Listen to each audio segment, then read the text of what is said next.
Hang together, honey.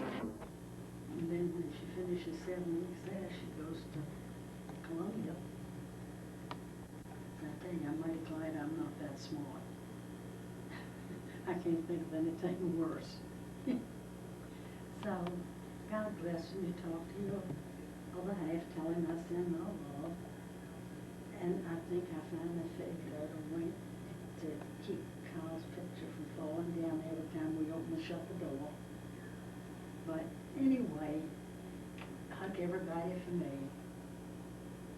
Okay? No, the reason I usually do, but we're not. I already told them that I'm not.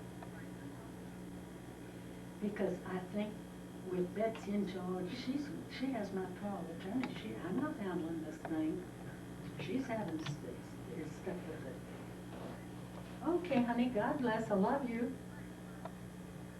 That's the deal. Okay, bye-bye.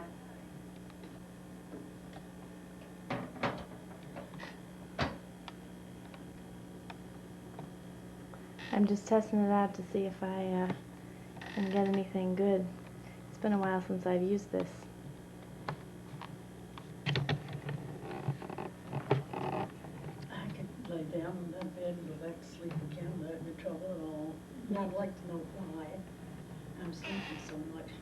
My doctor says I've got day and night mixed up, and I should not lie down in the day at all, because the more I do, the more I tend to want to do it. Yeah, because you get your sleep cycle all messed up. And crocheting is the main thing that don't mind me, but I've got to change mine. Betsy has ordered some out of a catalog for me. I couldn't find any locally of those, but I gotta tell her I have to look at, make sure what it's doing. Can I help? No, I'm fine. So neat that they were able to get so many of your photographs up. Well, it's not leaking as bad. I've been on antibiotics for a couple of weeks. Hey, I never knew where I got my little toe from.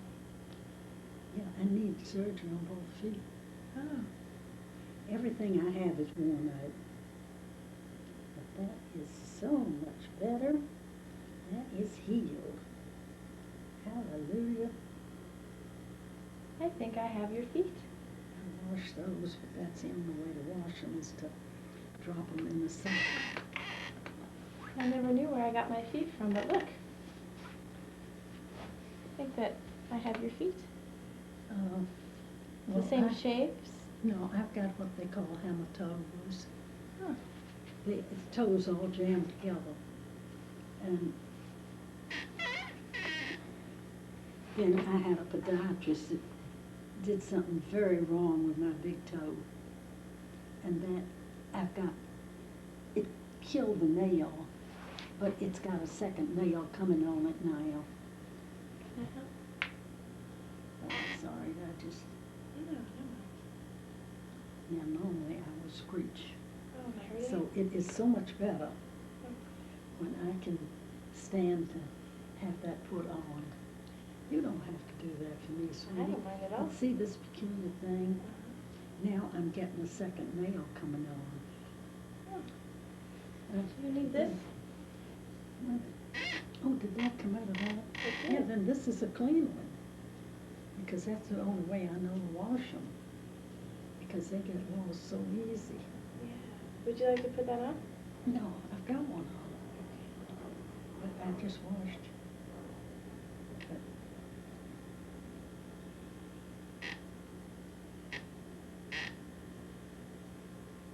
Let me know if I'm hurt.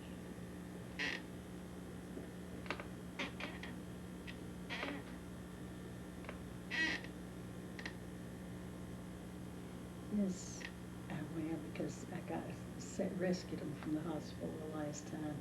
And Betsy felt like these are slick on the bathroom floor. Yeah. And she thought that I should have something better.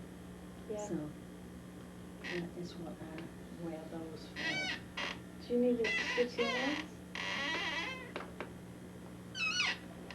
This is the leg that swells so bad. But I've had 2 things wrong with that leg. So it's not surprising that it swells. But let me see. Now it's better today. And the toes are real swelled. But see, that's where the problem comes now. This one's getting so it's almost as bad as the other one. You know, the toes jamming together. Oh, yeah. That is ridiculous. I haven't got time. And secondly, I had heard so many horror stories about foot surgery. I'm almost scared to death of it. And yet, the man that internist sent me to does nothing but foot and ankle surgery. Wow. That's his specialty. He does nothing else. And my doctor told me originally when I needed to have a girl, he said, I promise you, Helen, I only send you to the best. And he has. Every doctor he has sent me to, Betsy and I have been just enthralled with him. I just finished having 7 skin cancers taken off my face. 7. Wow. He did 9 biopsies and 7 of them were malignant. And he finished 2. And I was supposed to go back last Saturday for clearance. And I didn't feel like driving that far, so I didn't go. So that is one of the things I need to do. And I've got God laying here, see if I can get him during the week. And maybe you can take the shuttle from here. You know, because I think you can make appointments and the shuttle will drive you wherever you need to go. Oh, they would take me undoubtedly, but it's so far out to the other end of the valley. And besides that, when I get my adopted friend at Carl's Jr. knows that the minute that I can sneak out of here, I wind up at Carl's Jr. 13 years I ate breakfast there. You must. And I thought about it this morning downstairs. I wish I was there. The food here is excellent, but they become just like family. Because you must know the staff pretty well after all this time. My birthday, I couldn't believe Louise went in a couple of days before and to buy me some gift certificates. And she knew the girls all knew me, of course, and she told them that my birthday was on Wednesday and she was getting them for me. So Tuesday morning, as I finished, I said, I've eaten my 15 years for breakfast. We've got a handsome man from San Salvador, El Salvador. Sweetest guy in the world. I love him to death. I'm his American mother.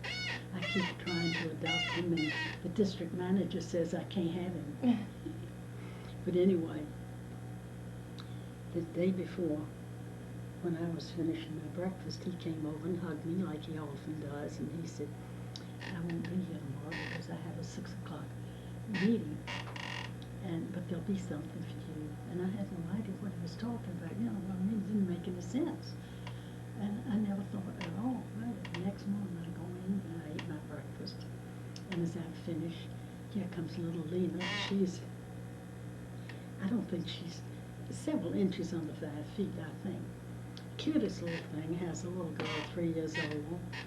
And my other 2 girls that I'm very close to, because when you eat there all the time, they know how I like things. And they cater to me, and they come and refill my Coke so I don't have to get up and, you know, all this kind of thing. They're like family. And I get attached to people. That's one of my problems, I think, because, you know, like Francis and Joe. And that's why I'm not worried about not asking Joe, because she knows that I'm here and that if I can do anything, all she has to do is ask. And she knows I care and that I feel like she's being smothered. They mean well, but they're smothering her, and she doesn't need to have to tell it over again. But anyhow, the next morning, after I finished eating, here come my little girls. One carrying this beautiful bouquet of 2 dozen carnations, and the other one had something in her hands, and I couldn't tell what. When they got there, it was this beautiful, the carnations were from Ernesto. They lasted 2 weeks, and I said to her, I said, you know, I've never had flowers last that long. And he looked sheepish for a minute, and he said, well, I happened to be in L.A., my foot, he happened to be in L.A., and he went down to the Flower Mart, which is hell on wheels. You can't get a parking place. It's the most crowded place on earth. He wanted them to be fresh. So he went down to the Flower Mart and got them. And then the girls had put in money and got me several books of gift certificates. And I'll tell you, what more can you ask of life than people care that much about you? They don't have to. I'm always just absolutely stunned at the fact that people seem to really care so much about me, because I have nothing to give except love and prayer. And that doesn't seem like it's quite enough, but because I used to be able to, you know, turn in like Mike's little boys. I told him I'd give anything if I could babysit with the children, let him have a few nights out. And I'm just not up for it anymore. It wouldn't be safe. But Well, I was wondering, Grandma, about where you were born and about your parents. I don't really know very much about them. oh, I was born in Richmond, Virginia. Actually, you know, I'm worried that It can't really be fixed. Your hip sockets go down under your buttocks, and that joint under that one side has been sore for months, and it's better after Lisa works on me for about 2 days, and then it gets so it hurts to sit on it. It's sore again. So, Well, just relax. Make yourself comfortable. oh, I find. Is that? See my little angel? Oh, yeah. No, right beside you. Oh, here. Yeah. I told my pastor several years ago, all I asked for at Christmas was a wand. And he grinned. He says, yes, and I know exactly why you wanted it. You wanted to go around and fix people's problems. I said, yeah, you're right. And then Darcy found me that one someplace, and it don't work. When I wave it, it does not work, and I am highly insulted. I love those sunflowers. I think they are one of our beautiful. I had people years ago, friends in Tarzana, and theirs was way up over the roof line. It hit the newspapers because it was so big. Wow. Well, you were about to tell me where you were born. Oh, I was born in Richmond, Virginia. And I know the pictures of your parents, but I don't know anything about them. My parents? Uh-huh. Well, my mother was a school, my father was a clerk in charge. In those days, the mail was all worked on railroad trains. They had a car for the mail, and he was in charge of the car, and the men that worked in there figured out what the mail was dropped off at every station in a big canvas bag. They had a hook out, and when the train would slow down, and they'd take the bag off the hook and put the incoming mail on the hook. And that was, he ran from Washington, D.C. to Florence, South Carolina. Wow. And that was what he did. He worked all of his life at that. My mother taught school. She taught at the State Reformatory until she was married.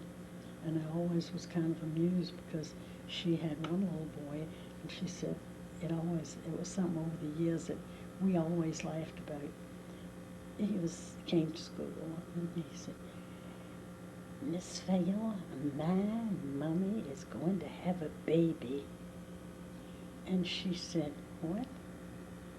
And he says, yes, ma'am, my mommy is going to have a baby.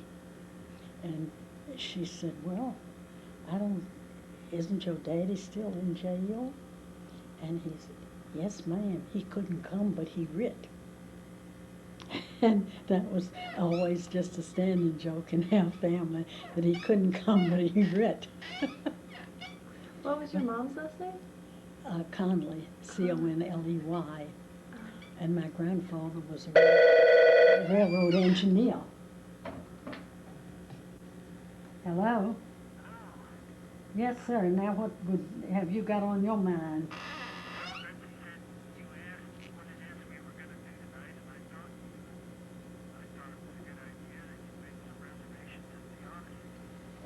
Well, I didn't know whether you were still going for that or whether you changed your mind or what. And your brilliant little kid is sitting here with a smile on her face. And I don't know where we got kids with all the smarts.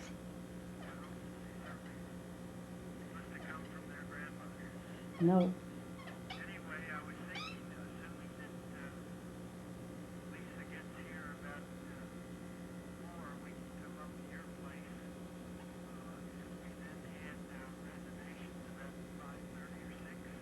That sounds reasonable.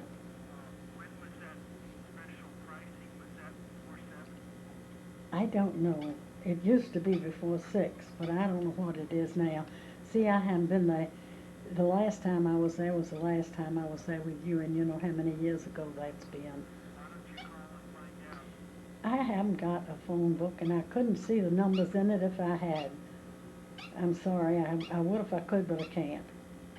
No, I don't have any phone books. No. And it's a place I never went, so I don't have it in my personal phone book. Sorry, friend. God bless.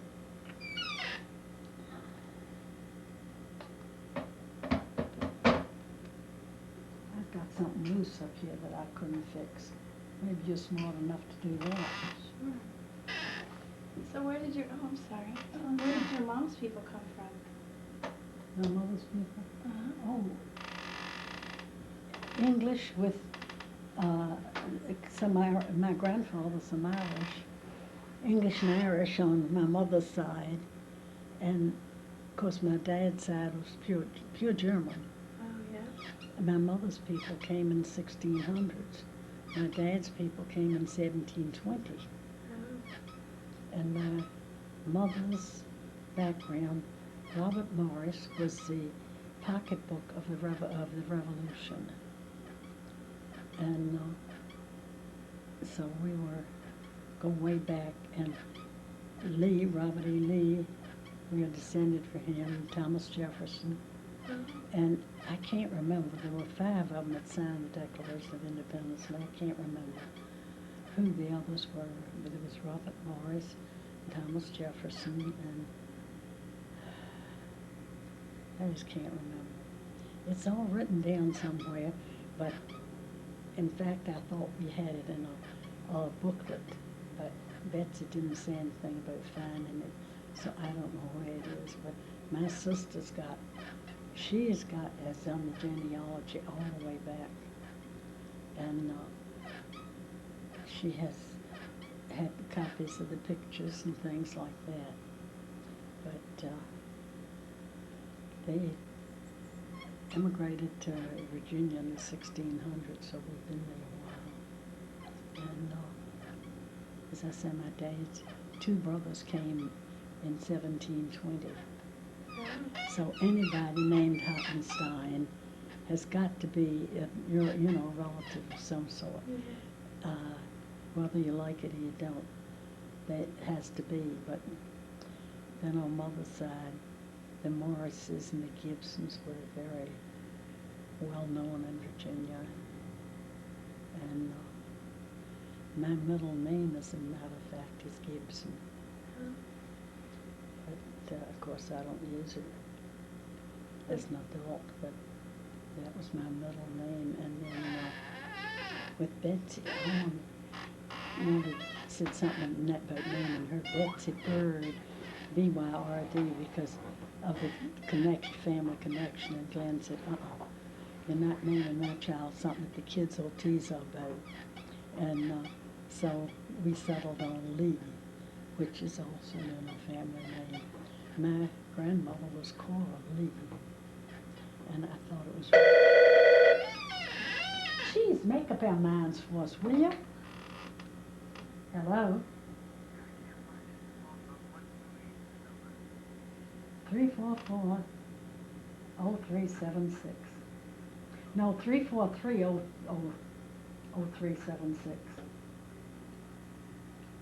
0376. Sorry. Couldn't find it in the phone book.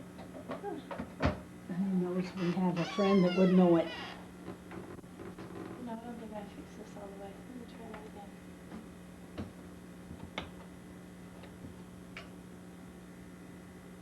Oh, you know, I think it's broken. Oh, I think that's why I just have to fix it. I'll try it one more time. that's all right, I don't need it anymore. Here we go. Maybe that'll work. Thank you. You're welcome. So, the furniture that you have, which grandmother is that from? That's my mother's mother, not Cora. What was And her I name? thought it was Cora. Oh. I thought it was interesting. Mark and Nora I asked them if it was a girl, what they were going to name it, and I don't care for the name Cora, Cora at all. But anyway, they didn't know anything about the background, and they told me they had decided to name her Cora Lee if it was a girl. And I said, that is the oddest coincidence, because it would be, you know, from 4 generations back. But of course it turned out to be Ryan, and Ryan is his own man, I'll tell you. He's not a pretty baby, but he's too darn smart. He's going to keep them trotting.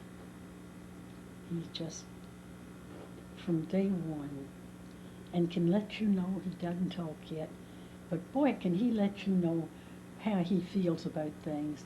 And Nora says he's real funny. I made him, of course, a baby blanket too. And she said, when you hand it to him, he grabs where the red is. And obviously, if there's anything red, he'll reach for the red thing always. Huh. So he obviously has his personal opinion about colors. And how did you choose the names for your kids? Well, as I say, we planned our kids, and I told Glenn the very beginning, I said, if it's a little boy, it's going to have your name. He had a fit. He didn't care for his name, and he did not like it. And I said, sorry, it's my baby, and I'm having it, and if it's a boy, it's going to be Glenn Jr. Well, it turned out it was. Then with Betsy, I had a cousin that lived with us all through the Depression, because in those days nobody had anything, and she was about a third cousin, really. Her father and my grandmother were brother and sister. So whatever that is, her father was the youngest one of that family, and he was a brother to my grandmother. And they had 2 children, and when the Depression hit so bad, everybody was fighting just to survive. And so she came to live with us. So we were close or more than a lot of sisters are. So Betsy was named after, she's Elizabeth Lee, and then the Lee I wanted carried on. And all of Betsy's kids have Lee for middle name. All the girls. Now, Andrew, of course, does not. He has George's middle name. But, you know, that's how you trace. If you get into genealogy, you trace families by that middle name, because they give all the children the same middle name, and you can tell if John's children all named David and Paul's children all named Pete. You could trace, you know, the generations of who this person belonged to, which generation. How did Dad get his middle name? Hmm? How did Dad get his middle name? Atherton. I don't know. I haven't the faintest idea. He came from an odd background, but there were 6 of them.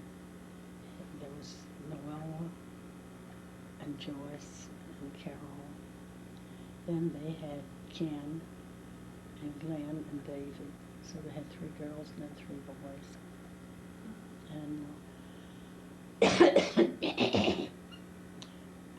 And Big Glenn always really wanted to be a doctor, but his family had money at one time, and his father died and he was 15, and he wanted to go to college, and his mother said no, she was saving the money for his younger brother.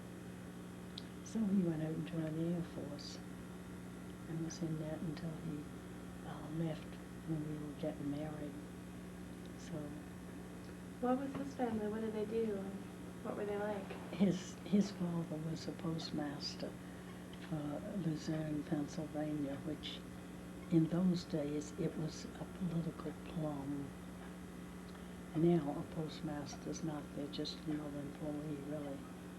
But his dad was very active politically, and apparently they were highly respected. But I know that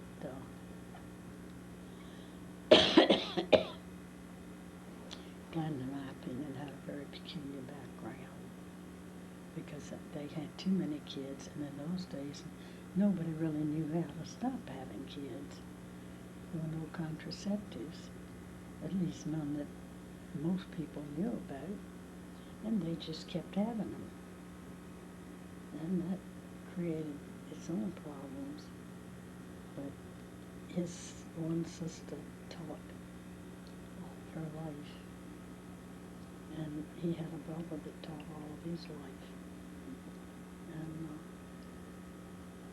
And Glenn wound up as an engineer for Pac-Mill. But then David was, I don't know what, he was in the service for so many years that I don't know that he ever had a career outside of the service. Oh, really? What branch? I'm not sure, but he's in a restaurant or home someplace, and I was kind of amused. His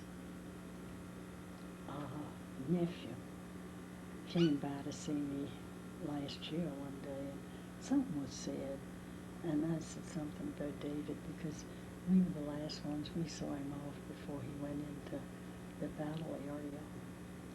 And David was close to us, but I said something about it, and Ken said, well, David is not supposed to be quite right in the head, but he said, he is not so dumb as they may think he is.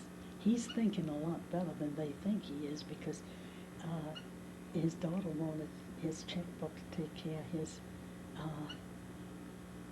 business, and he said, thank you, no, I can take care of my own. Wouldn't give it up. That's Pamela's dad. Oh. But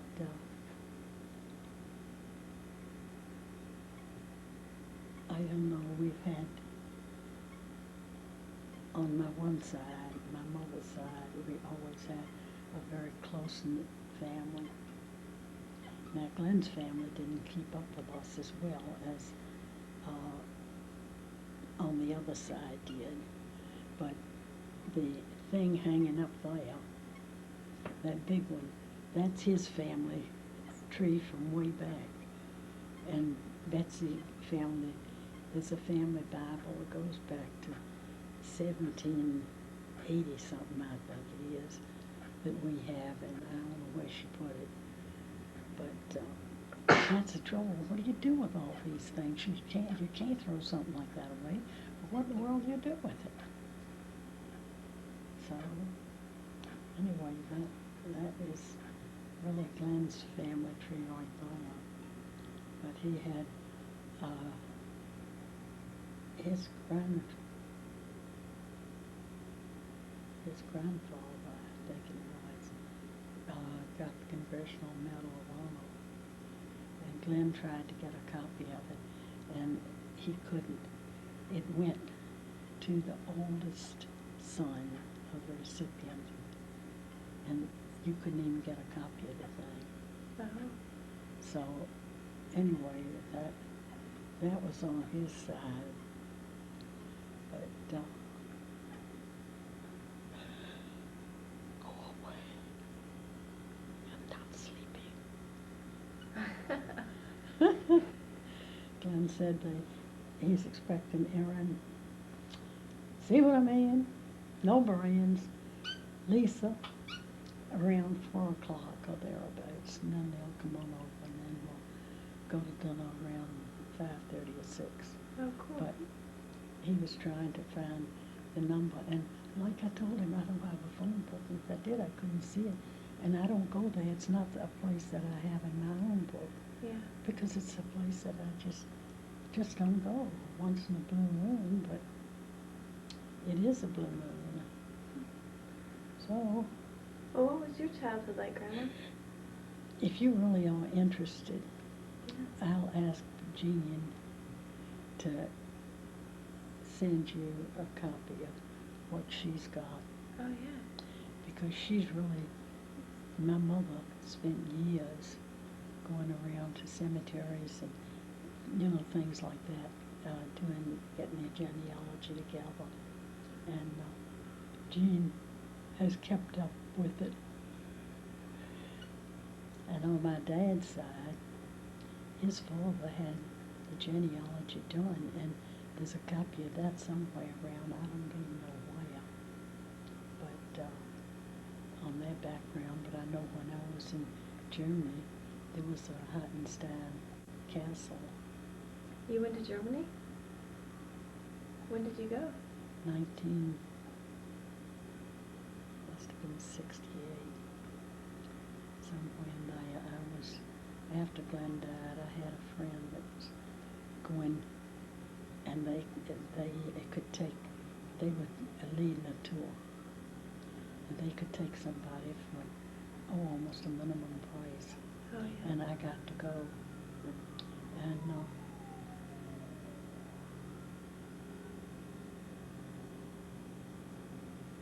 don't I hear a sound?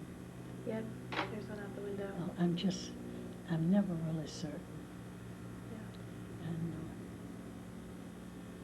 those people work too hard, they don't get enough pay, and they are great.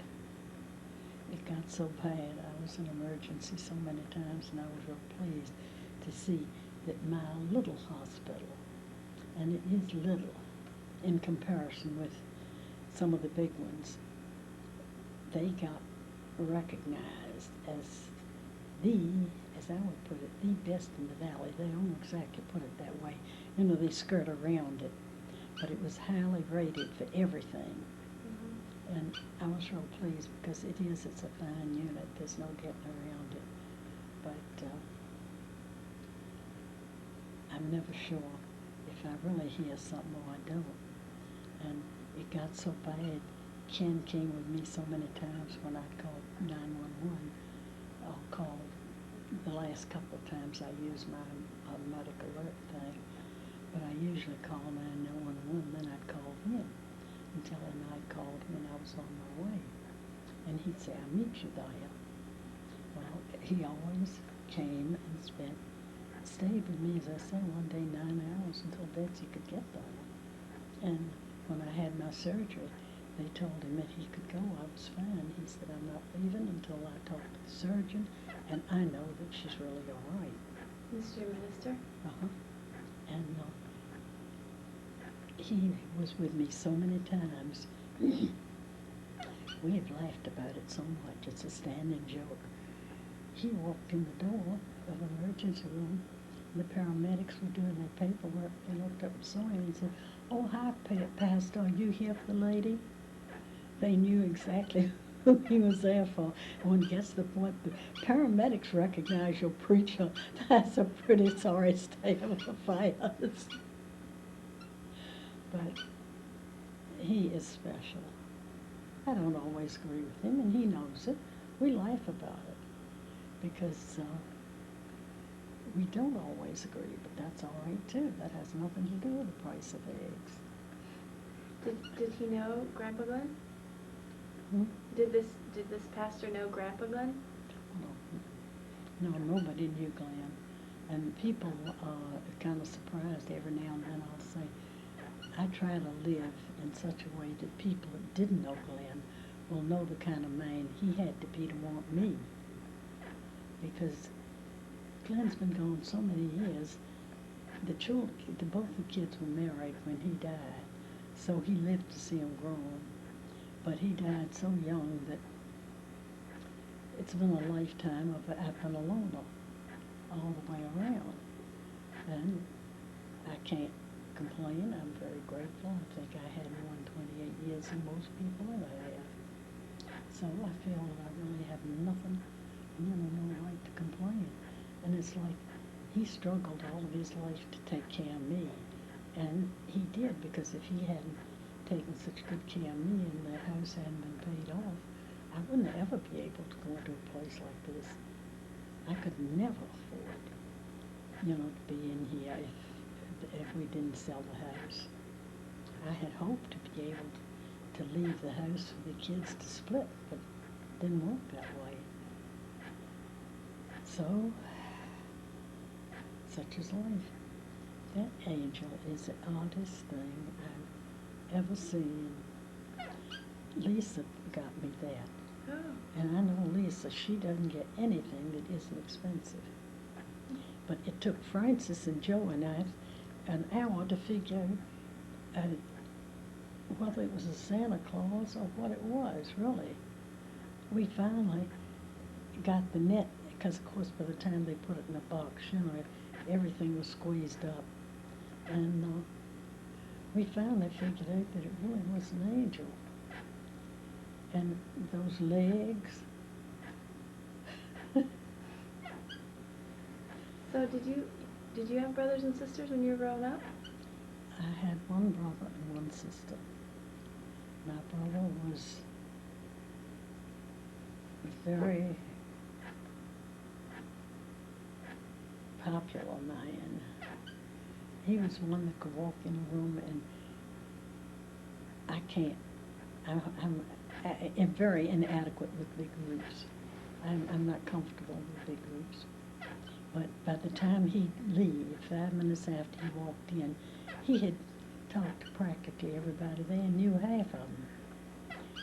Very well and much loved. He was an engineer for the federal government, and I can't remember exactly what his title was, but he was an engineer for the federal government. And my sister is my baby. She's 13 years younger than I am, and she lives in Woodland, which is outside of Sacramento, and has 3 kids. That's who I thought it was earlier today. She has 3 grown kids, and she's a great-grandmother, as a matter of fact, has been for some time. Has 2 great-grandchildren, and we've always been just extremely close. And now last year, her daughter and her son-in-law came down. She's always come down. I used to go up for a week at a time at Thanksgiving. And of course now I can't fly anymore. So they came down and stayed a couple of nights, so that we went out to eat and we got to really visit. But Jean is about your coloring, hair-wise, but Jean's always been slim, very slim, and very different than I am in a lot of ways, and yet we are very much alike in other ways. And she looks, people tell us that we resemble each other. I don't think so at all, but I can see a resemblance with Betsy, with Jean. And she and Jackie's ranches and is quite well off. He's not filthy rich by any means, but neither is he scratching for every. He owns, I don't know, he rents several ranches, but he also owns 7 or 8 himself. But they started out with absolutely nothing. And he went to college, all he wanted to do was raise tomatoes. And it's funny because he always, that's the one thing, and he's very frustrated now because tomatoes are not doing that well, and now this year I asked her the other night what they're raising. She said corn and wheat, but it was one of the other big, hay making things, and he's still ranching, won't retire. So, what was your mom like? My mother was a tiny little lady and a saint. I never realized, I always knew that she was special, and I was very lucky. And my mother and dad have never ever seen any human beings that loved each other so much. And it used to scare me when I was a child. My dad, as I said, rode on the trains. That was his job. And when they slowed down we lived out in the country, and we'd go up when it was about time ahead of time for the train to come and drop the mail off. And I'd sit in the car, scared to death. I can still remember being terrified. The 2 steps, to get on the train. He'd hop off those 2 steps, and she'd be standing there, and they'd hug and kiss each other, and he'd hop back on the train. And I can remember as a child being scared to death he was going to fall under that train sometime. But all of my life, until the day he retired, that is what they did. And my mother had, her mother and father lived with us, and his mother lived with us. And if my dad had ever known in his wildest dreams, we never knew until after we came out here.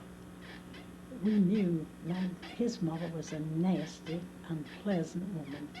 The fact that she's dead doesn't change it a bit. She's the most hateful, nastiest white woman I ever knew. Made a career of it and treated my mother like dirt. And if my dad had ever known it, he would have put her out the front door. He would never, ever. And my mother knew that, so she put up with it because she loved him so much. She didn't want him to, be caught in a problem. But my grandmother was so nasty, and just a hateful old woman, and I don't know why. And one time I can remember, she kept telling my mother how wonderful she had another son, but did nothing for her. It's always like that. One always seems to be stuck with everything. And her other son did nothing for her. Used to come to Richmond, was an engineer, had a very well-paying job, a lot more money than we had, but he never offered to do anything for his mother at all, never did. And when my dad died, he and I had talked about it many times, and he said, if I ever get down, don't let my brother know anything about it until I am dead. And so when Dad got down, we never called anything. Then when he died, I called to tell him when the service was going to be. He said, well, they'd be there. So fine and dandy. But the night that my dad was dying, to show you what I'm talking about, we had a 7-bedroom house, huge home, and the dining room was a really big room, and in one side was a big wood rocker, the old one put together with pegs. Lynn's got it now, and my grandmother was sitting rocking away in that chair, and my mother went in, and we had a nurse with us, and she went in and she said, Nanny, Carl it's getting very close. Do you want to come in and say goodbye? And she says, hell no, I don't care if he does die. Rocks along. So that did it. My little sister she has the spice in the family, always did have, but when she was little, I trained her to, my grandmother had made such a fuss over my brother, and then she'd turn on him and make him cry just to being hateful. I made up my mind she was never going to do it to Jean. And I had taught Jean by the time she was 2, and she was a very small child, to stand her ground and say, "You can't tell me what to do. You're not my mother." And she did it very adequately, I'll tell you. But anyway, after that, the nurse said she had known my grandmother through church for years, and she said, "You know, if I hadn't heard that, I would never in a world have believed it, because she's so lovely and gracious, and nobody would ever believe what I heard," and I know I heard it. But anyway, afterwards, Jean said, "I'm sorry, Mom. I hate to put you," she was 17, "put you in an awkward position, but I'm telling you right now," we were getting ready to go to California then. "If we go to California and you take that woman in with you, I'm not staying. I'm moving in with Helen and Glenn. I will never again live in the house with that woman." And I could thoroughly understand why she felt like she did. So we decided there was no choice. She'd have to move in with her other son. So we had, of course, a double flight of stairs, because it was such a big house. And after the funeral, when we got home, Glenn said, "We better tell her she's going to have to go with Robert." And so we talked to him, and he said, yeah, he'd take her. So Glenn went up and told her, he said, "You're going to have to go with Robert, because you know Phil is planning to move to California, and you said you didn't want to go anyway, which is fine, but you're going to have to go home with him." "I'm not going anywhere. I'm staying right here." And Glenn says, "No, you're not staying right here. You're going with him." We knew if he got away, we'd never be able to make it. So finally, she said she wasn't going any place. And he says, "Look, if you think for 1 minute that I cannot pick you up and carry you down those steps and put you in his car, you'd better think again, because I can and I will if I have to. Now it is up to you. Do I carry you down, or are you going to walk on your own 2 feet?" So she realized that he was just as mule-headed as she was, and she had to give in. So she left. But nasty, uncooperative, and until we got out here, we never knew. My mother had fallen, said she fell one time. We couldn't understand it because she was so tiny, and she never was so sure-footed that we never could figure out why or how in the world she fell. And so after we got out here, we found out Nanny had pushed her down the flight of steps. She didn't fall, she got pushed down. And she wouldn't let anybody know, because she knew what Dad would do if he knew. So my mother had to be a saint to put up with her, because she hated my little grandmother, my mother's mother, with a purple passion. Just detested her more, I think, because my little grandmother taught until she was 72. And she had her own money, and she was very popular with people, and I think the old bitch could not stand it. But she treated her so bad. And my dad told my little grandmother one time, I remember, and my father never swore in his life, saying, "If you turn around and tell her to go to hell, she has nothing to do with you. You'll get along better." And of course my little grandmother wouldn't think of it. But for my dad, that was going pretty far. I'll never forget one time the Jehovah's Witnesses used to come by, and it was a quarter-mile from the county road up to the house. And of course we used the cars and all, so it was well paved, and on Saturdays the Jehovah's used to come regularly. Well, my dad was home a week and gone a week, and somehow they always managed to come along by the time he was home. And one time, I remember, they argued with him, which was a big mistake, because in his quiet way, he knew more than they knew. And he told one, he says, "I told you, I am active in my own church. I am not interested." now go away. And she wasn't about to. She gave him a bad time, and he said, look, I told you I don't want anything to do with it. Go away. And she says, well, you're going to go to hell. And I remember my dad was so easygoing, good-looking man. He's saying, well, I guess if I do, I'll meet you there. Now you go in to do, I'll turn the dogs on you. So she left. But it's funny, the crazy things like that you think about when you look back on your life, the odd things that have happened.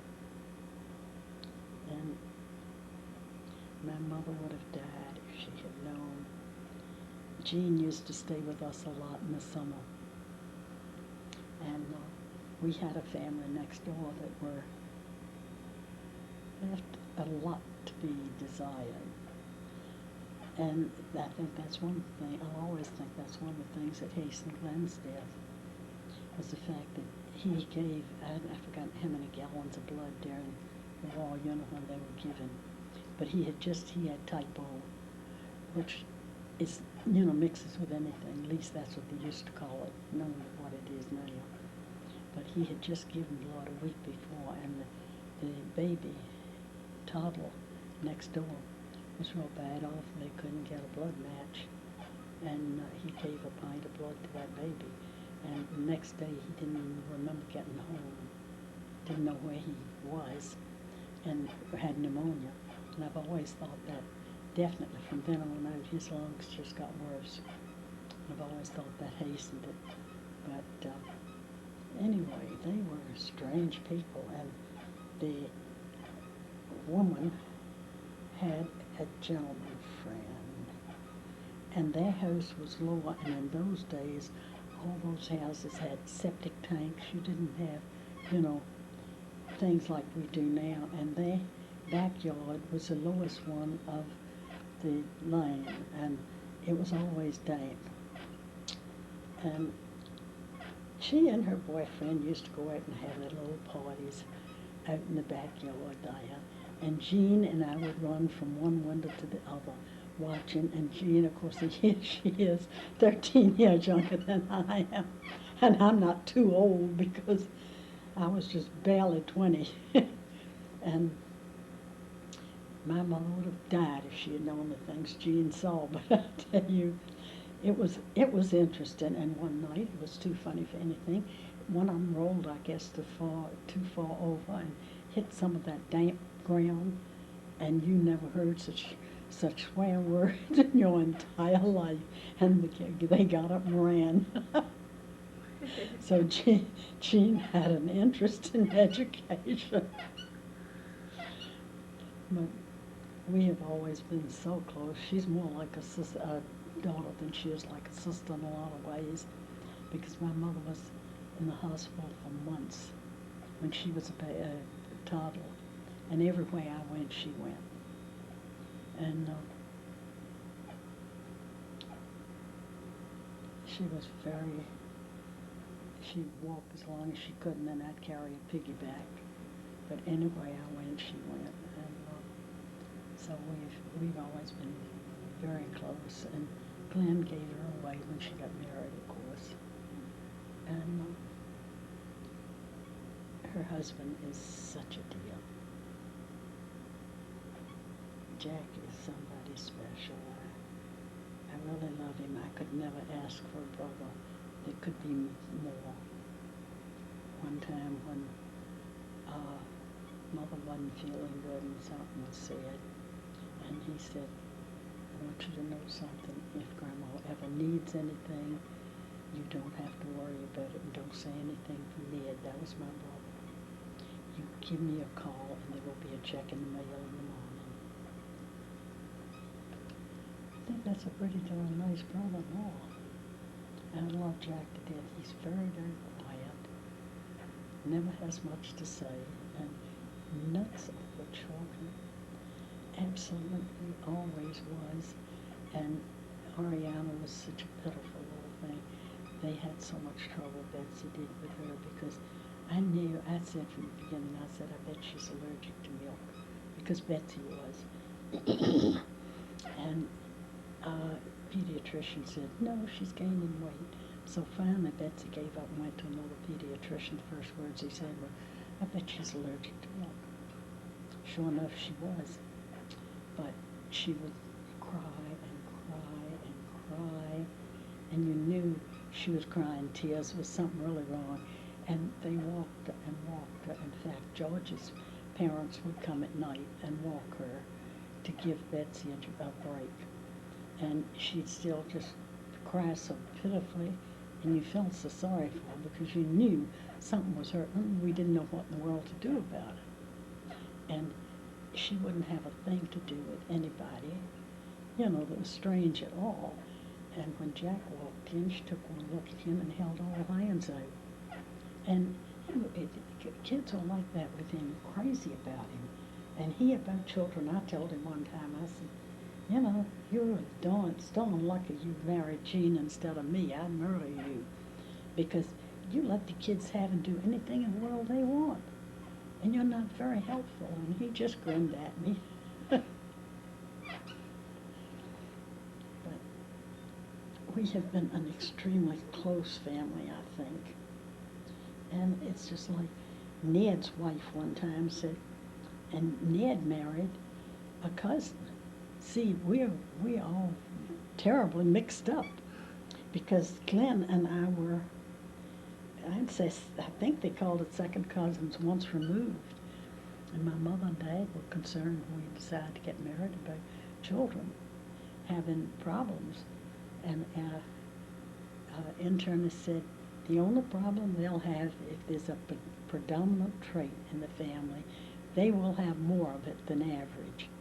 Well, obviously there was a predominant trait of being pig-headed, if you want to use that term, in our family, and our kids both got it. Because, of course, Glenn and I were interrelated. Then my brother married Glenn's niece. Huh. So it really has been a very mixed up family, and we were pretty close. And then when Jean died first, and then Ned died, and she has a daughter that lives in Simi Valley, which is fairly close. And we used to be pretty close. I used to be pretty close to her, and I still care about her, but she works, and she's got a daughter that has 4 babies. They're so close together, and I know she spends all of her time with those children. Well, that's her right, but I'm tired of trying to keep up. She hasn't got time, that's fine with me, and I'm not mad with her, don't misunderstand. I just feel like she's too busy to be bothered, and I don't care. I don't need it. I have enough family, and I have enough friends that are family that I can't want for anything. So we used to go out to dinner once in a while, but now it's hard to get hold of her, and I just gave it up. We send a Christmas card, and that's as far as it goes. How did you and Glenn meet? Huh? How did you and Glenn meet? You and Big Glenn, how did you meet? How did you and Grandpa Glenn meet? When did you first Well, meet? see, his mother and my grandmother were sisters. And my grandmother had a surgery, and his mother came down to see her and brought him, and I think that was, let's see, I think he was only about 11 then. And then subsequently, later on, a few years later, she had another one, and he came down when he was in the service. His mother was there to see my grandmother, so he came in from Langley Field to see his mother. And that was the end of that. Then after that, he was at my house every weekend. He could squeeze the day off. How old were you when he came from Langley? I was 18 when we got married. And did you get married the same year that same year? Oh, yeah. Uh-huh. And that's my only real regret in life. And it isn't a regret because you just can't, the things that just don't work that way. My only regret is that I was too young to get married sooner, because we didn't have enough time, but we had, in that 28 years, I had more than most people ever have, and I know it. So once he came to visit your mom, visit his mom, you guys hit it off right away? Well, his mother was polite, that's all, but my grandmother was another matter, and I know his mother did not want him to marry me, and he and I laughed about it, because, and after we were here, when he was sick, and in the hospital, one of his sisters came, and I took her into the hospital, and when we walked in the door, you live with somebody long enough, you communicate, and it's like my doctor and I, we communicate very well without actually putting it in words. And we looked at each other, and we both was thinking the same thing. Too little, too late. But she came, and his brother had always kept up, but he's the only one that ever did, and he's the only one now that keeps up. Which brother? Glenn's brother, the one older than he. Is that Ken? Because David is younger, and David's in, as far as I know, in an assisted living place someplace. Oh, yeah. So, as far as I know, but David used to stay with us whenever he was out in the area, and as I said, we were the last ones to see him, to put him on the boat when he left to go into the war zone, Yeah. and we were always pretty close. But I tried, in fact, we exchanged Christmas cards and wrote notes for years, and then, of course, it got so, I don't know, I guess Lois died, but it was always, David that did it, and then it got so, it just, and I have not had it, and not known where he was, a lot of years. Did you tell me that his family liked to have a good argument? They were kind of...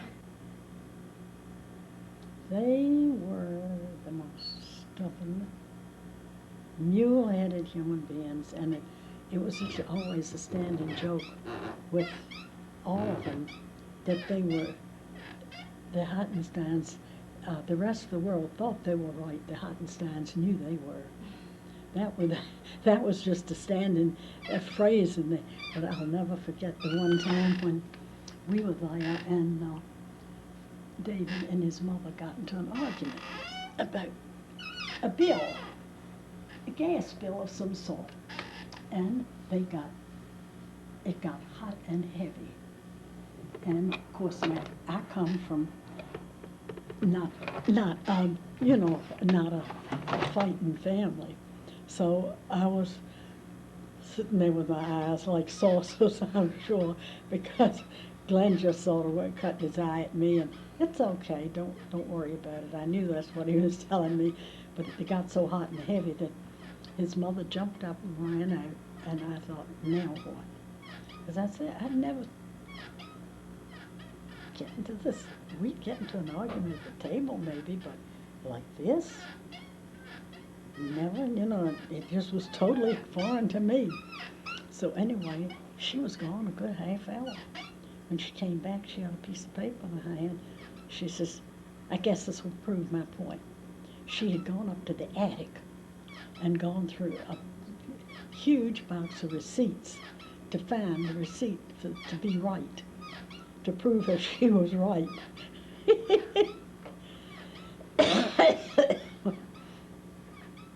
And that always amused me no end, because, as I say, I just wasn't used to it, and I didn't know what in the world to think. But she really was not happy about Glenn marrying me, and I don't know whether his sisters were always nice and treated me well, but when we'd go home with him, he and I'd go back to Pennsylvania, I'd always disappear he had a sister-in-law next door. And I used to spend a lot of time with Betty because I felt safe. And then his sister lived, there was his brother next door and then his sister, the 3 houses in a row. So I could always disappear with one of them, but they were just so different than, you know, I was used to. But What was your wedding like? You said you got married in December? mm-hmm. How did that work back then? Oh, we got married the 5th of December. It was a good time. It was a weekend, and it would give him a day off. And so we got married, and the church was loaded. We sent 400 invitations, and they had to open up part of the building that they normally didn't use in the narthex because they had so many people. And I was so upset. I told the florist I had known all my life because he had a daughter my age, and I said, I want a round, like a dishpan. I can remember using that expression. I want a round bouquet like a dishpan. When I got to the door and I saw that bouquet, I was one unhappy camper. It was made like the sprays that they make for funerals. You know, that thinner on the top and then get fatter. And I nearly had a fit. I said, looks just like a funeral spray. And I didn't have any choice. It was either use it or else. So I had to get married with my funeral spray, and I was not a happy camper, I'll tell you. But it went well. My pastor married us, but it was in my mother and dad's church, the big church in the city. In Richmond? And my pastor married us, and I had my maid of honor was my cousin that lived with us. Then there are things you just do because it keeps the peace in a family. Then my uncle's daughter, my dad's brother's daughter, was bridesmaid. And I can't remember if I had a second one. It seems like to me I must know that was Jane. She was little. Then I had 4 junior bridesmaids. 2 of them were 9 and 2 of them were Jean's age. Little ones, Glenn's niece, little niece, who was very dark, big brown eyes and very dark hair, and Jean was so blonde with blue eyes, and the 2 of them were about the same size, and their dresses were changeable taffeta, if you know what I'm talking about. The colors change, and then they had big ruffles around the bottom, and they were the 2 9-year-olds, and then there were the 2 little ones, and those little ones were the cutest things. And I can remember Betty Jane said something when we were at the pulpit, and I can remember Jean saying, shh. But they were so cute. And we didn't go anywhere. We didn't have any money, so we took the bus and went back to Washington. And Glenn went to work. That was on a Saturday. Then we had Sunday off, and Glenn went to work on Monday morning. So somehow we made it. Everybody figured we'd never make it because with no money, it just don't work. And they were very wrong. I left to time. I've got that bag that's under the typewriter is love letters that when I couldn't read yesterday because I didn't have my glasses. But that's just part of my love letters that I got from him because over the years, no matter what, I spent a good bit of time down home because in the first place, my doctors were down there, and so I'd go down and my grandfather got sick, and I'd go down to help with that, and he'd stay in Washington. And no matter how tired he was or how late he was getting home, he always took time to write me a letter. And I'm going to have to get rid of them, but I've kept them all these years. I had a little trunk, but like this that my grandfather got from me. And I kept them in that, and then I lost them. I couldn't find that trunk. Yeah. What I'm going to do with this thing. It's got to go someplace. Well, you shouldn't get rid of those letters. You should give them to me. Huh? I said, before you get rid of those letters, you should give them to me. Crazy. Shouldn't throw them out. Nobody gets those letters. Betsy said, when I found one that surprised me. Glenn wrote a little piece of poetry when he was 9 years old, and we found it in one, and I showed it to them. But those go to destruction. When I'm through with them, I'll keep some, without a doubt, but when I'm through with them, they go in the fire. Why? Because they were things that were just not for publication. Ah. That's my doctor. I got a call when I get around to it. Well, it sounds like a pretty big wedding for the middle of the Depression.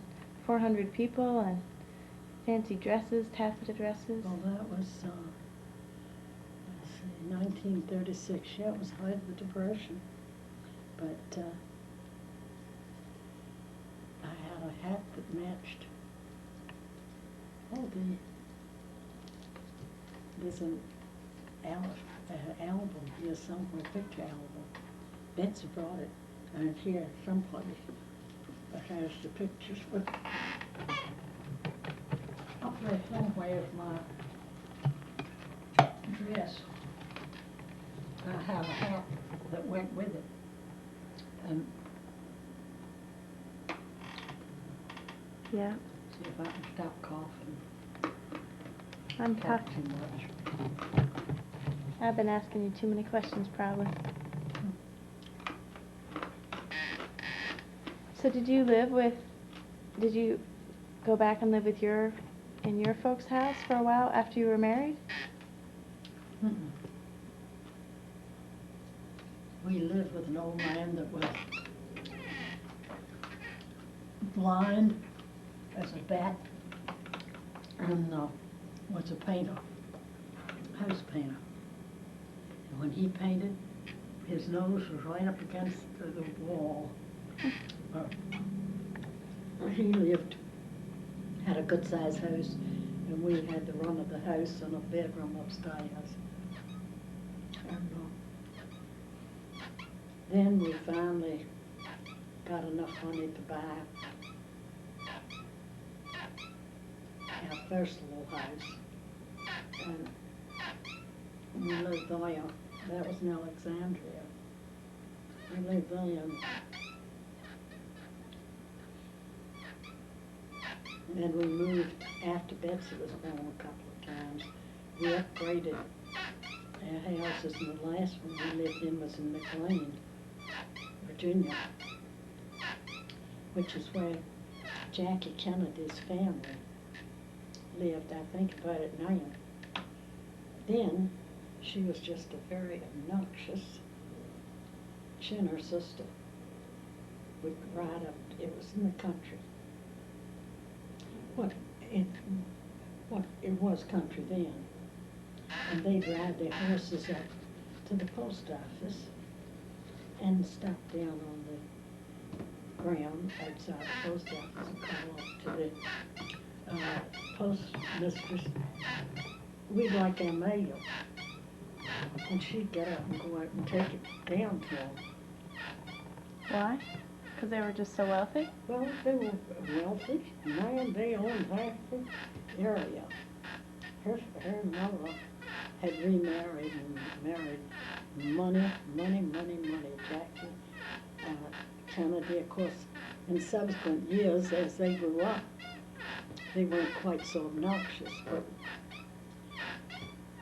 they were just down, their estate was a few miles down the road. But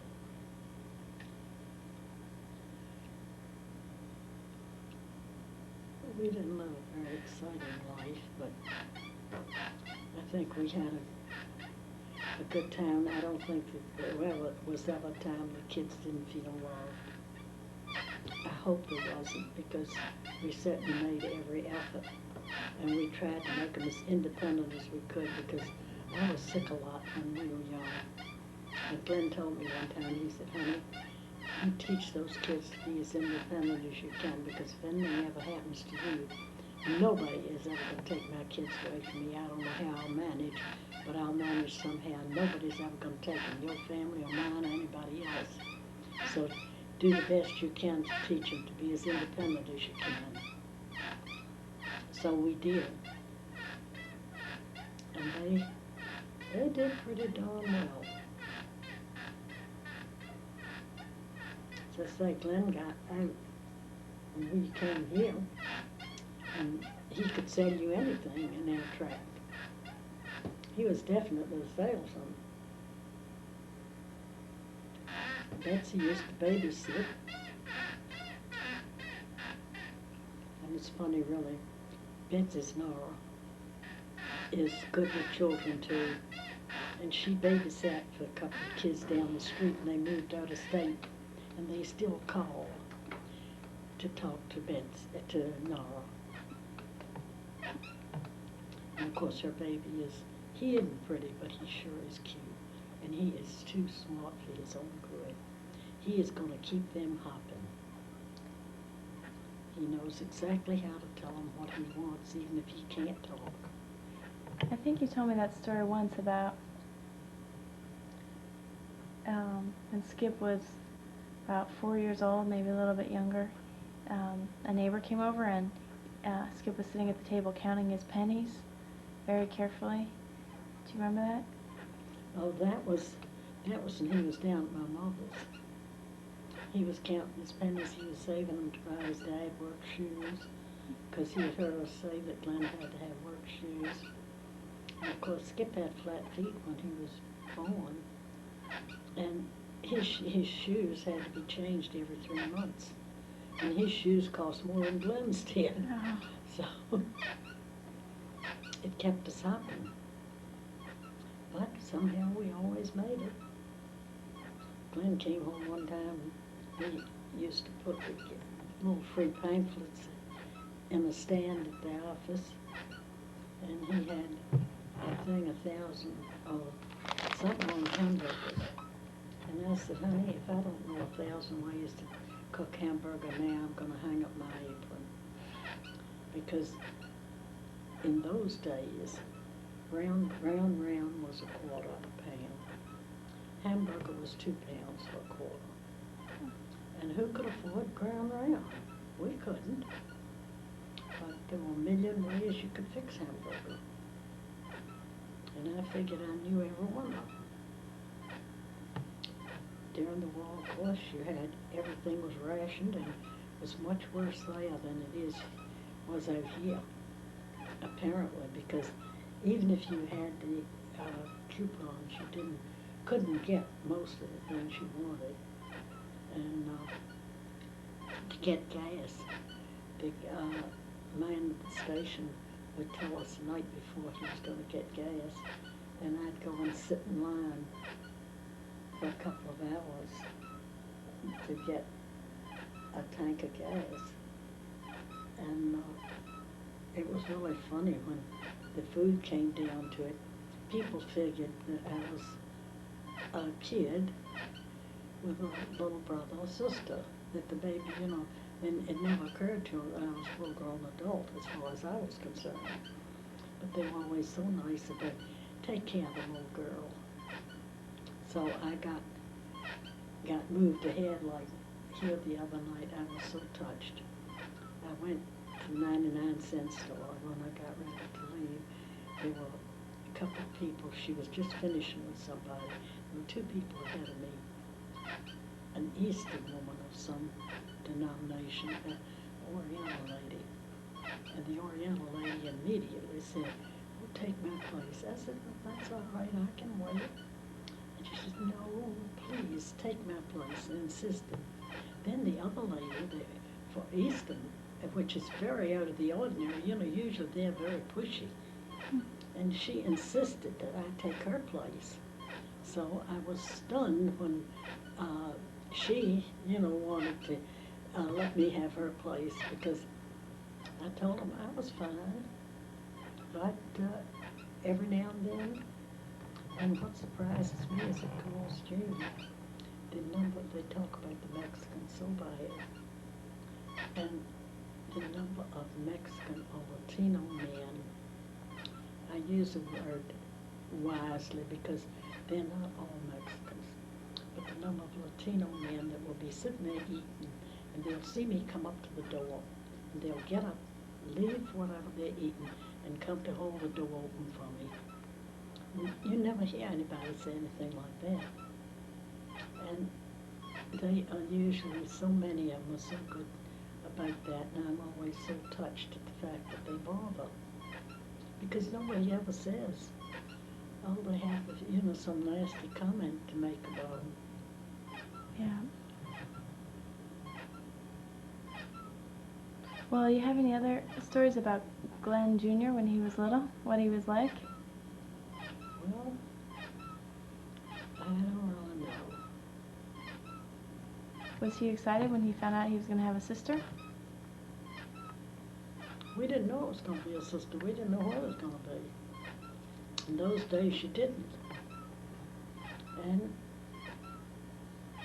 I just told Glenn I got what I ordered, because I wanted, and I knew he was pleased to have, one of each, because we planned to have 4 kids. But then after I had so much trouble, he refused flatly. He said, "No more, you've got one of each, and that's it." And he was right. It wasn't worth it. You had trouble with the childbirth? A hemorrhage. Oh. I've always been a bleeder. Right now, I don't know what's happened to me, but right now I'm not a bleeder, I don't think. Because the other day when they went to draw blood, she got one little vial out of one arm, one out of the other, and then finally had to go into my hand for the other 2. And that's something very unusual, so I don't know whether my veins are rolling too much or what, but right now I'm not bleeding as easily as I've always bled, because usually I can fill 5 of those little tubes as fast as they can stick them in and out of the thing. But we had planned to have 4, and it didn't work out that way. And so I was very pleased to have that little girl. Of course, we would not have, it would not have made a difference. If it had been another boy, it would have been all right too, because we weren't that set in having to have a certain thing. It's like the man across the street was so upset when his last little boy turned out to be a little boy instead of a little girl.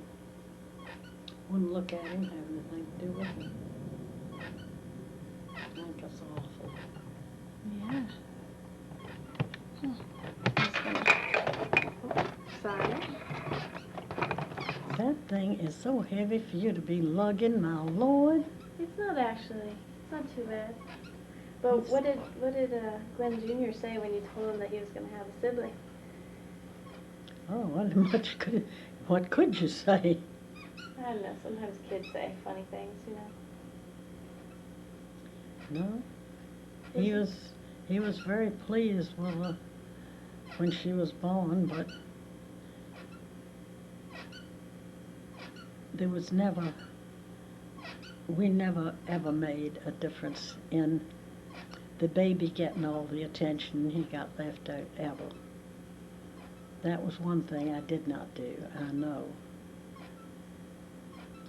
Because it's just not fair. Of course, we had such a terrible time with her. That was the reason he stayed at my mother's as long as he did. Because Betsy was allergic to start with. My breast abscessed when he was born. So there was no chance of my nursing. And Betsy turned out to be allergic to everything that they tried. We had the worst time with her. She had, what do they call the stuff that they cry all the time? Colic. And she cried all the time.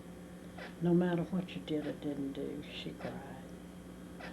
And some of the milk, I used to feel sorry for Glenn because in those days they didn't know enough and I was down a lot more than they would be. You know, they learned later on that you could do just as well up and moving around.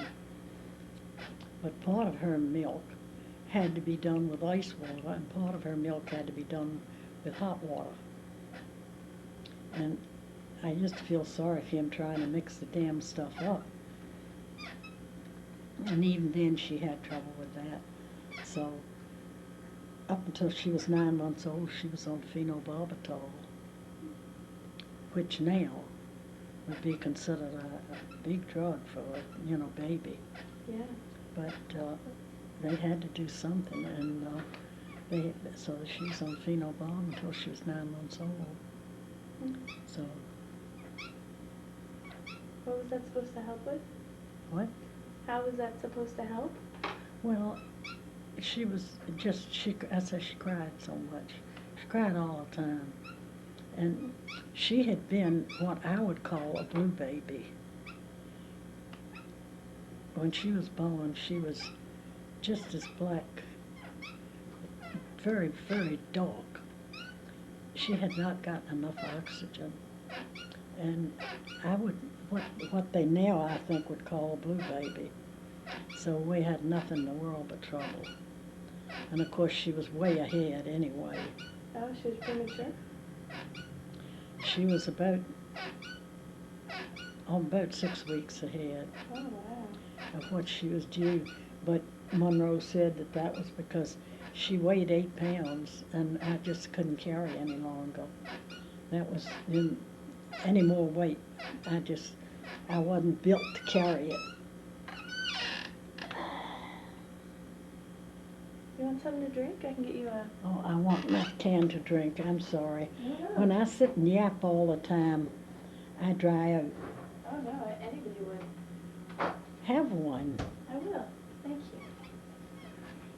That's the only thing at home I have iced tea, but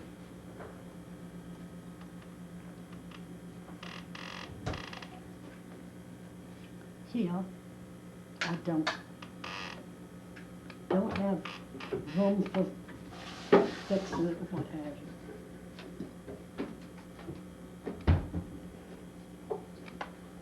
Oh, I know I've got one. What are you looking for? The little square thing. Oh, so put it on? Sure. Well, at least we can do No. this. Well, there should be a little square thing. Here cards. Just this one? Yeah, that's it. Oh, Betsy put her thing on it. Thank you. No problem. That's easier. Yeah. Don't you love my angel? I do. It's beautiful. Cindy sent me that and I thought it was so pretty. So when did you guys decide to move to California? Hmm? How did you guys decide to move to California? Well, Big Glenn kept getting worse and worse, his asthma, and he went into emphysema. And it was a case of if he wanted to live, he had to get out of that planet. Oh, is that serious? They told us that if he didn't get out of that planet, he might last 3 years. Wow. I had no idea it was that bad. I was 49, so we looked around. We came out here and looked to see and found then that he could transfer out here. And so we came out here in 1950. How did you choose California? Hmm? How did you pick California? Because it was such a dry climate. Did you think about Arizona or Colorado or? We was stopped in Arizona and had to get up in the night and leave. They water a lot. And it was so damp in the night that he couldn't breathe, and we got up and left in the night. Oh, wow. And did I hear he took a year off from the telephone company? It's no more than a year. We bought a big filling station in Hemet. Hemet, California? And ran that. And then, Why did he take a year off? yeah, that's when we took the year off. Then the company offered him a job back, so he took it. How did you guys like running the station? Hmm? Did you like running the filling station? Did you like that year when he wasn't working for the telephone company? Oh, it was all right. We managed okay, but we didn't have the benefits that we would have, when he worked for a corporation. Oh, like what?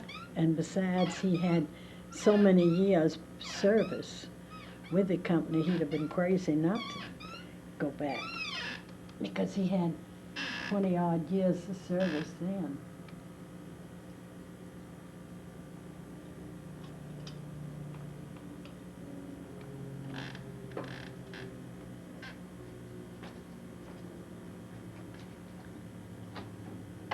That's the neatest game. Oh, yeah? You ever played it? No, I haven't. It really is. Betsy got it, and she and I play it a lot. Did that girl that you adopted in, was it Virginia, that little girl who was abused, did she come with you to California? Hmm? I think you told me that you and Glenn took in an abused girl. Well, that was out here. Oh, that was in California. After we got out here. My grandfather came with us and my mother. Oh, and your grandfather on your mom's dad? Yeah. Oh, wow, he lived a long time. Yeah, he was 99 when he died. What was he like? He had been a railroad engineer. Oh. So the girl that you took in, We took in out here. Well, Glenn and I had a youth group years and years and years at our church. And she had been a kid that went to school with all the kids, and then she was part of our youth group.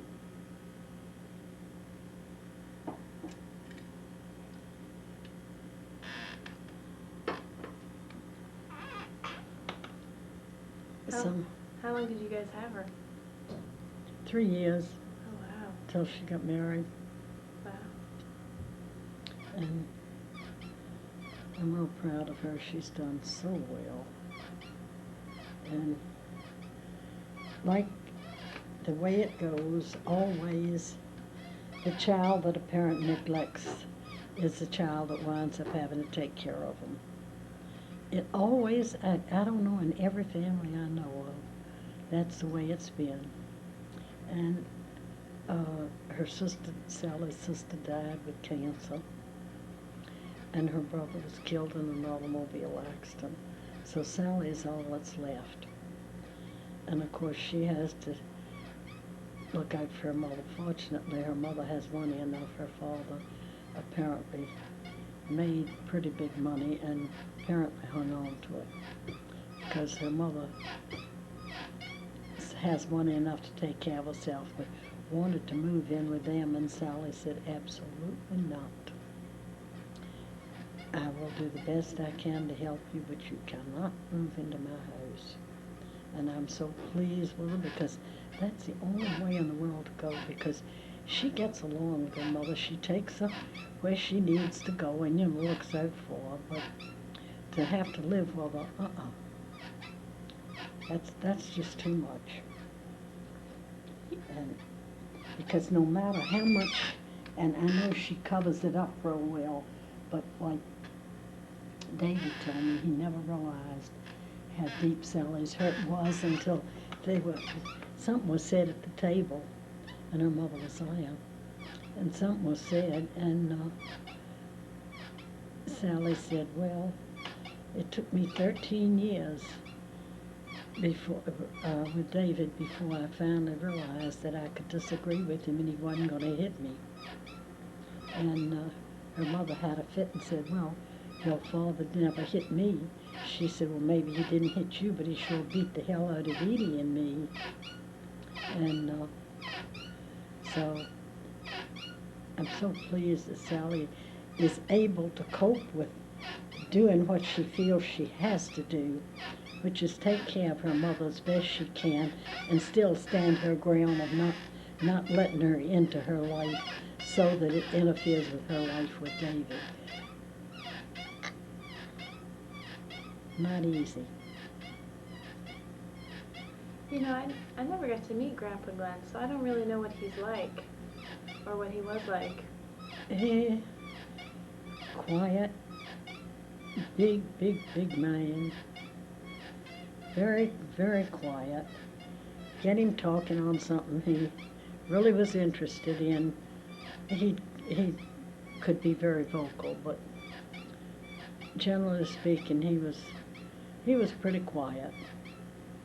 And if you turned up and needed something, he'd see that you got it somehow. But Betsy, in some ways, is more like Glenn than Skip, and yet in other ways I see so many things in Skip that are like Glenn. But they both have. Betsy has more of my personality in a lot of ways, and Skip is more of a loner like Glenn. I think you would have called Glenn a loner, really, because he got along all right with people, but he was not to walk in. Now, my brother walked into a room and knew everybody there by the time he left. And Glenn was not like that. He was very quiet and very extremely intelligent and very cautious, I guess is a word, about what he said. And easy going until you pushed him the wrong way, and you push him the wrong way, and look out. You had unbuttoned something you couldn't stop. By the way, notice those gorgeous cards hanging up on the wall. Oh, yeah. A young friend of mine, she's probably a little older than you, not a lot, but a little bit older than you. And she only makes those for people she loves. And on the back of each one, there's a little heart with the HH from MEF.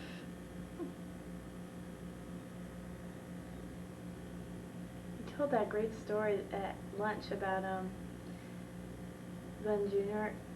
Going to school and having asthma and his PE teacher. Do you want to tell it again?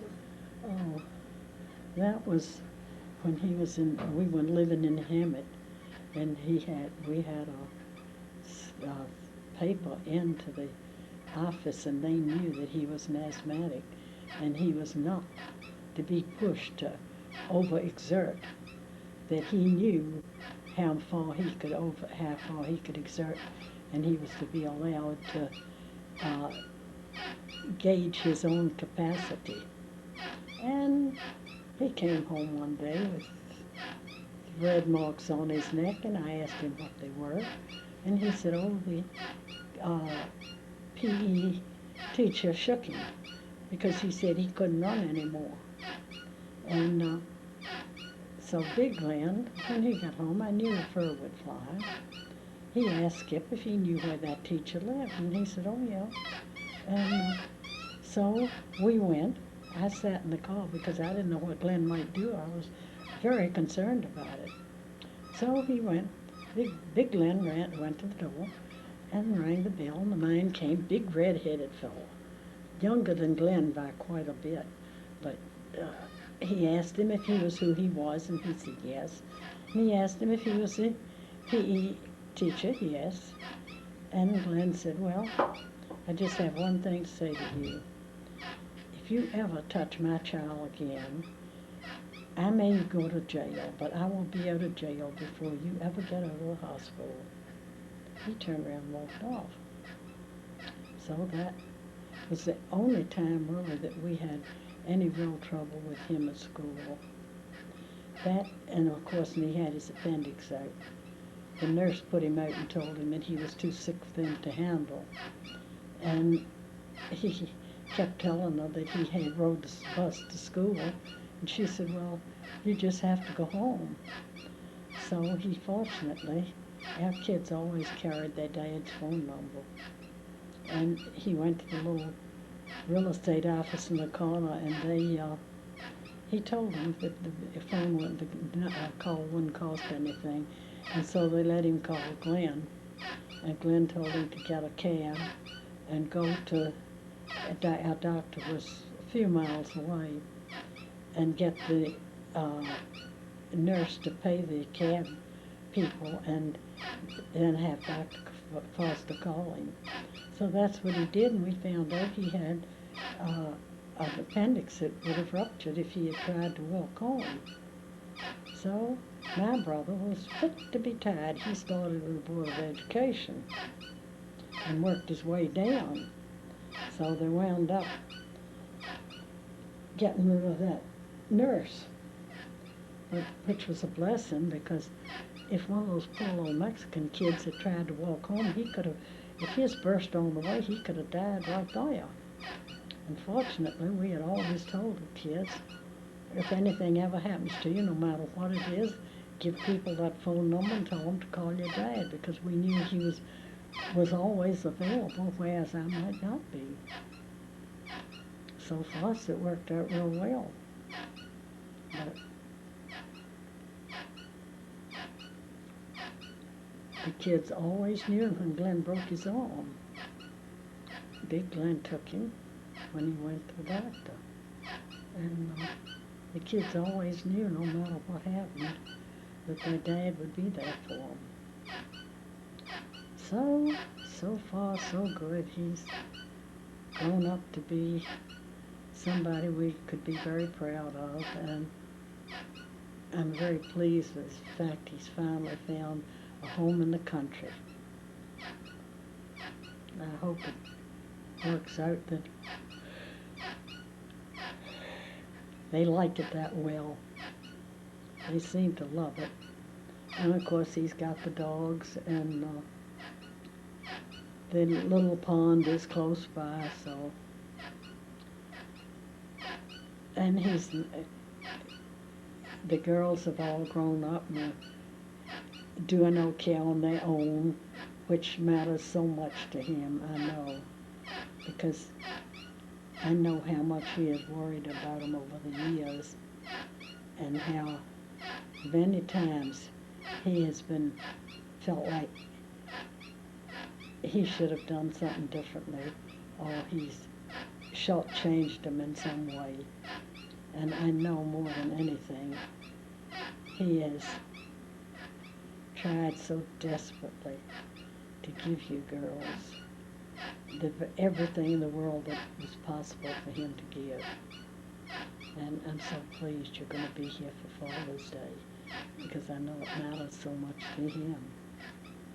And I'm pleased you've got our big brown eyes. I don't have them. I have brown eyes, but they're pea eyes. They're not nice big ones like that.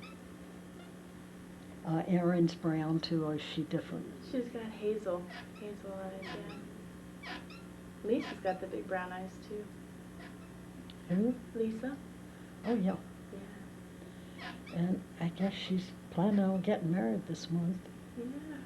Yeah, she Good said news. they were gonna use some judge in Orange County, and they were gonna go over there and get him to marry him. They didn't want any fuss or anything. I don't know whether they're gonna let Lynn go or not.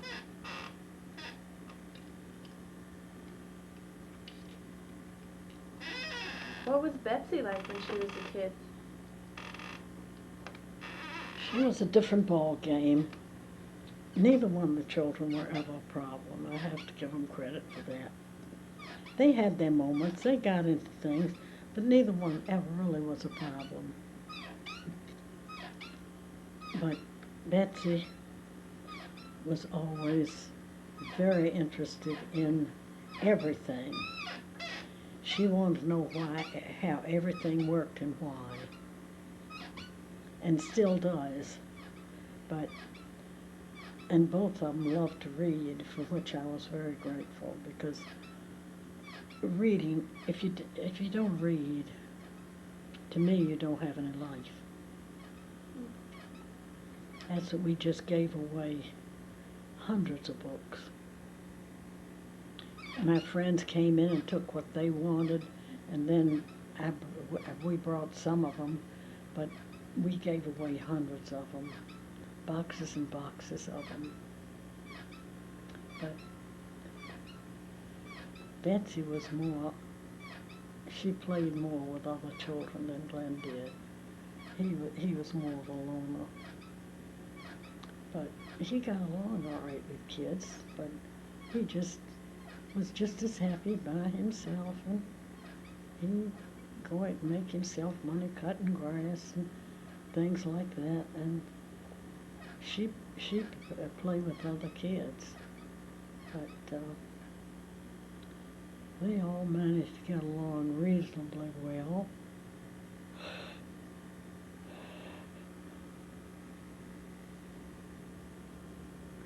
Have I had you talking for hours on end? No, I was just thinking, I was watching for, Right, Lisa should be coming soon. yeah, whether she's coming here or not. I imagine she is. How do you like this drink? How do I like what? How do you like this drink? I do like it. It's a little sweet for me. I don't drink soda very often, so. Well, I don't like water. So this I will drink, and it's not as dead sweet, some of the others. Yeah, I like the grapefruit taste.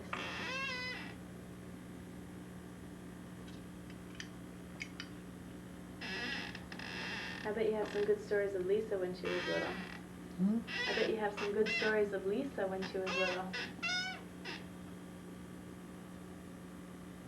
You said she spent a lot of time with you when she was little. Lisa was a cute little kid. And again, she looks exactly like Lynn, but she's got a lot of Glenn, and she's got Lynn's outgoing personality. But she is a lot like her dad in a lot of ways. I see it, and now like she is working herself to death. She's crazy.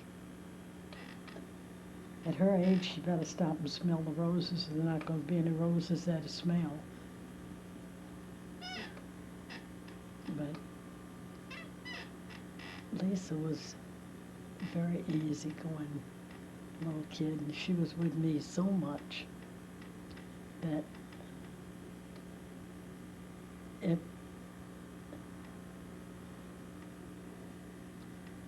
she was more than different than any of the rest of you grandchildren. I love you all equally, I think, as far as that goes, but I know her a little better. Like, I know you a little better than some of the others because you've kept in touch. And so you have a different kind of place. And I know it sounds crazy, and I don't know how to explain it, because each one of you are so different. And I know now, like Ariana's given up so much to come and take care of me, and I know that Andrew, in his own way, cares a lot about me, and Nora with the baby, but each one is so different. You know that, but I hadn't seen you for years. Yeah. You were a little one the last time I saw you, but you looked enough like you that I knew it was you when you came in. But they sure did a nice job on your teeth. Oh, thanks. They really did. I'm very aware of teeth, I think. Man should have been straightened, but when I was a child, they didn't know enough. What was Lisa like when she was little? Hmm? What was Lisa like when she was little? Very good little kid. Did anything in the world to try to make you happy with her, which is she gets from her dad. Glenn was like that. As a child, Glenn tried so hard to please, and Lisa did too. So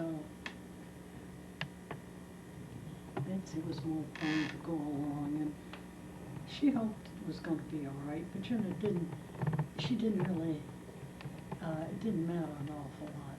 Well, with your dad, it did. He tried very hard to please whatever he thought people wanted. Mm.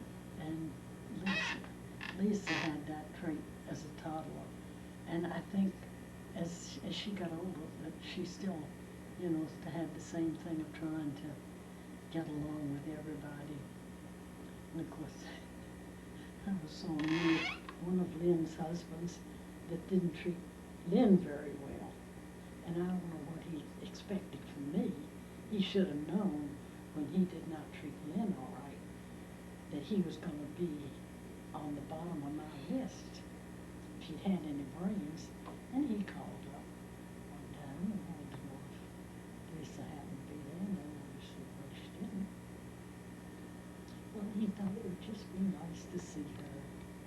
And I said, do you really think Lisa wants to see you after what has happened? Well, I just thought it'd be nice to see her. And I said, well, she isn't here.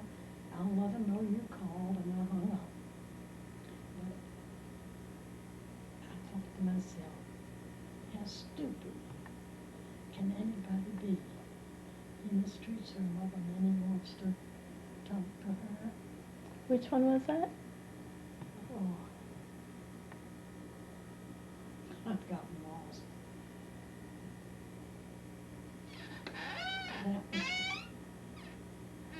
That was the one that Lynn divorced, and Lisa went and stayed with you guys for a year. Oh, yep. Remember, I was really little when she came. That was the one. Because, incidentally, have you noticed the picture on the door up there? Yeah.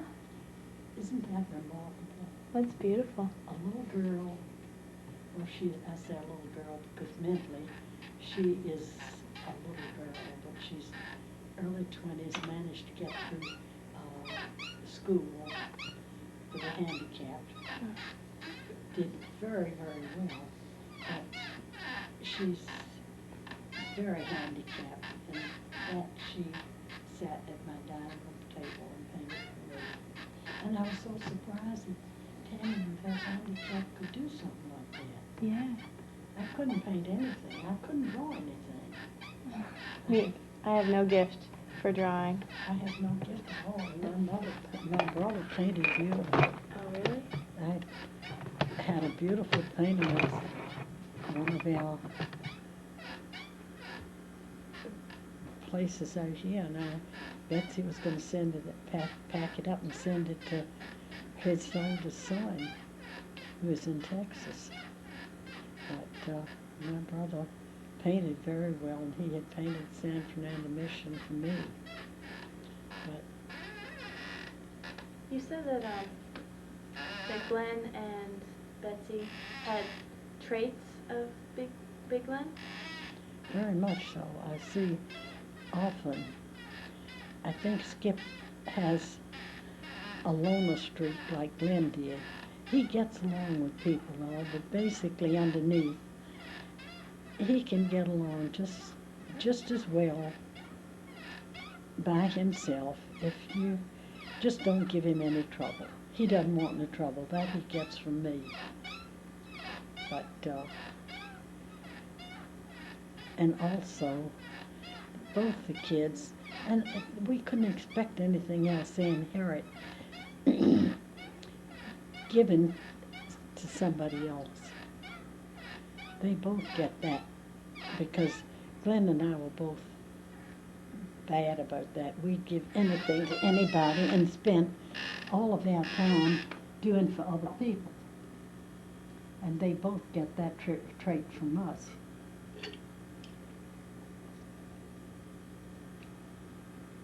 You lasted pretty good, friend.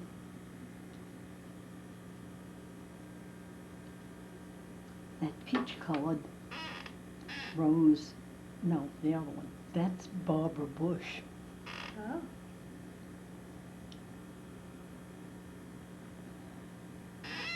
I was very surprised when Cindy said about my front yard being, as I would put it, shabby, not exactly, that was not the word she used, but I thought my front yard looked pretty darn good. I thought it looked really nice when I pulled up in the Because cab. all those roses blooming and the rose bushes across the front that are blooming, I thought it looked pretty darn good. Yeah. But, and of course now in the early spring, that tree at the end of the porch is a camellia. Oh. And it is just loaded with blooms in the spring. It's the wrong time of year for it to bloom now, but that kind of surprised me because I really thought the yard was one of the better things about the place.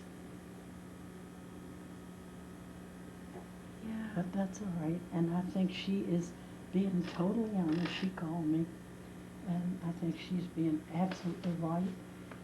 I think over 300,000 you'd scare people off.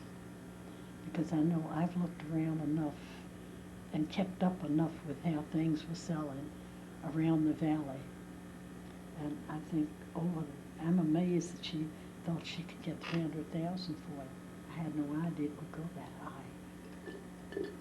What other traits of Big Glenn's do you feel like Betsy and Dad have?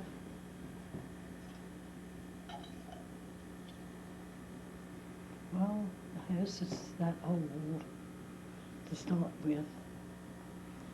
You're handicapped. But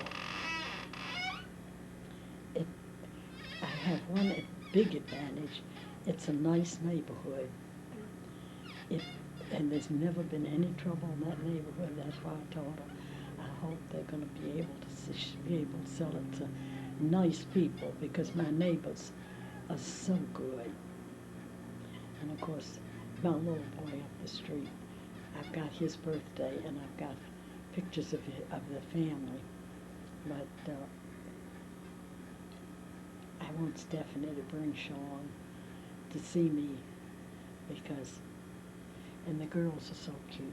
The little twin girls, the towheads, hair so curly. The only way you can tell one from the other is one's hair's a little more curly than the other. But I was really surprised that Bob Villalobos was interested in my house. Of course, he knows that the place has been well taken care of. Yeah. That is the one thing about it.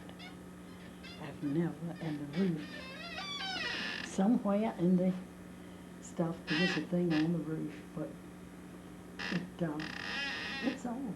There's no getting around it.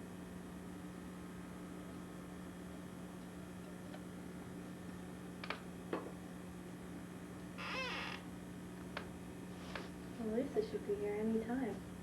Oh, I don't think we'll see them until 5:30. Oh, really? I could be surprised, but I just have an idea that your dad's gonna paint to the last minute, of course. He and Betsy both, because a week was just not enough for what he felt like he needed to do. But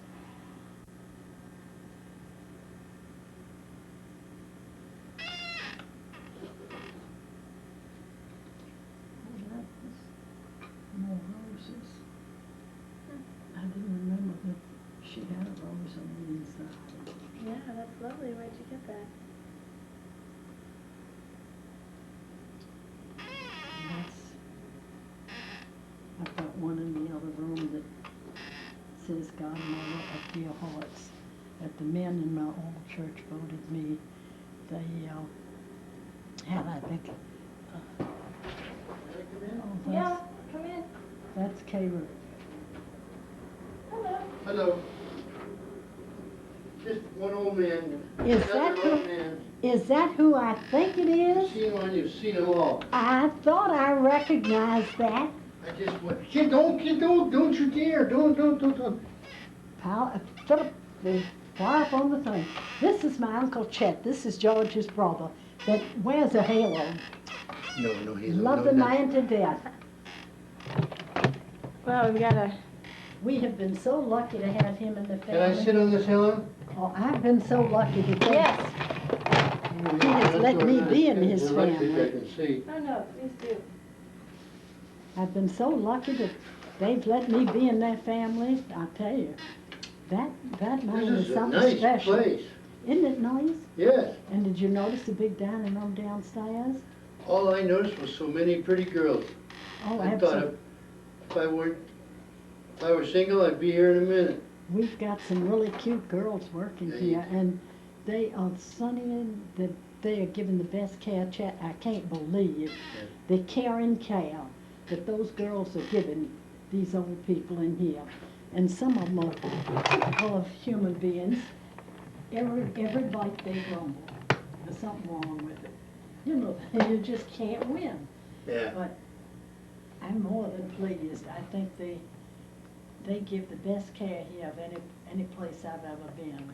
Well, it's really a pretty spot. I always, there's an old.